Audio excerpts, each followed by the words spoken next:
I used to think I was good at carrying things, not because I was strong, but because I never had a choice. Single mother of 3, freelance work that paid just enough to feel precarious, a oldest child named Dara who had a laugh that could reorganize a room. I carried the rent, the school pickups, the emotional weather of 3 different childhoods happening simultaneously under one roof. When Dara's diagnosis came, acute lymphoblastic leukemia, stage 3, I did not collapse. I made a list. I called the pediatric oncologist. I arranged the first round of appointments. I told Dara's teachers. I sat with my 2 younger ones, Milo and Priya, and I explained it in language a 7 and 9-year-old could hold without shattering. I was good at carrying things. What I was not prepared for was how quickly the people I expected to help me carry would simply step back. My mother picked up on the second ring. I remember that detail because I had expected at least a voicemail, had rehearsed it, had made it sound reasonable and not desperate. She answered. I explained. Dara needed to be at the cancer center 3 days a week minimum. Milo and Priya needed someone. Just someone. After school, dinner, homework. Until I got back, there was a pause I have since replayed many times. We're not really in a position right now, she said. Your father's knee. And honestly, 3 children is. It's a lot for us at our age. She kept talking. I stopped hearing. Not because I was dramatic about it, but because something in me recognized very quietly that the conversation was already over. Had been over maybe for years. I had just never needed to know that before. I said, okay. I thanked her. I hung up. Calling my ex-husband was not hope. It was arithmetic. I had run the numbers on every option I had, and he was the last column. Marcus and I had ended badly, though not violently. He had opinions about my career. Freelance writing, which he called unstable, which he called irresponsible, which he called, when he was tired and not bothering to be careful, poor! We had 2 of the 3 children together. He knew Dara. He had held her as an infant. I told him what was happening, Dara's diagnosis, what I needed. My voice was steady. I was proud of that. After, he was quiet for a moment, and then he said, you're just a poor writer. You chose this life. Deal with it. I don't know what I expected. Something human, maybe.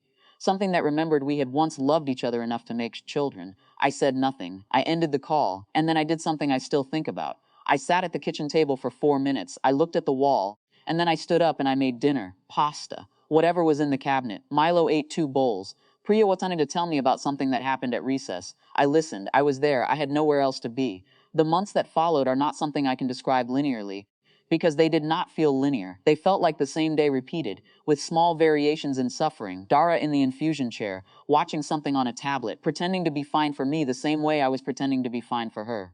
Milo and Priya learning the rhythms of a house running on fumes. They started making their own lunches, which broke my heart in a way I never told them. The bills, the paperwork, the insurance calls I made from the hospital parking lot, sitting in a car that needed an oil change I kept postponing. I wrote when I could.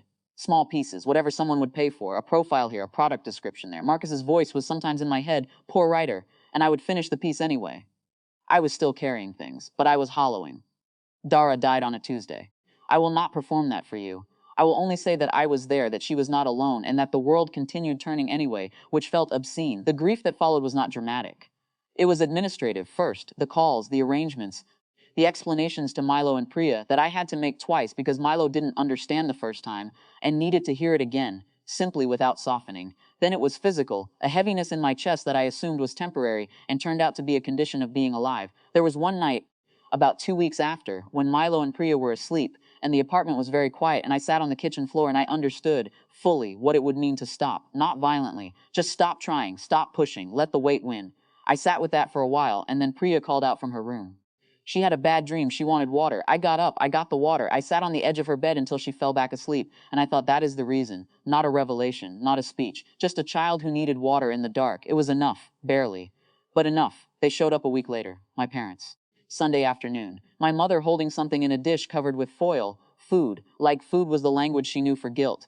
My father with his hat in his hands, which I had never seen before. He always wore the hat. My mother started with the prepared thing. She had rehearsed it, I could tell.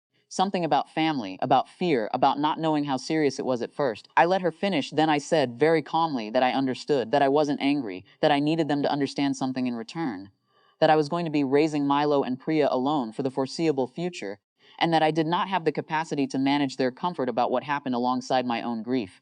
That if they wanted to be present in my children's lives going forward, they would need to be actually present. Not when it was convenient, not when the weight was manageable. Present, my father nodded slowly. My mother's eyes filled. I did not fill. I had already spent everything I had. I told them I appreciated the food. I told them I would call. I closed the door. I am still a freelance writer. The work is still precarious. Milo is 10 now and very serious about things. Priya draws constantly, everywhere, on whatever is nearby. I am not healed. I want to be honest about that. But I am standing. I made that choice on a kitchen floor at 2 in the morning for a child who needed water, and I have made it again every morning since that is not a happy ending. It is just the only one I have, and I have decided it is mine.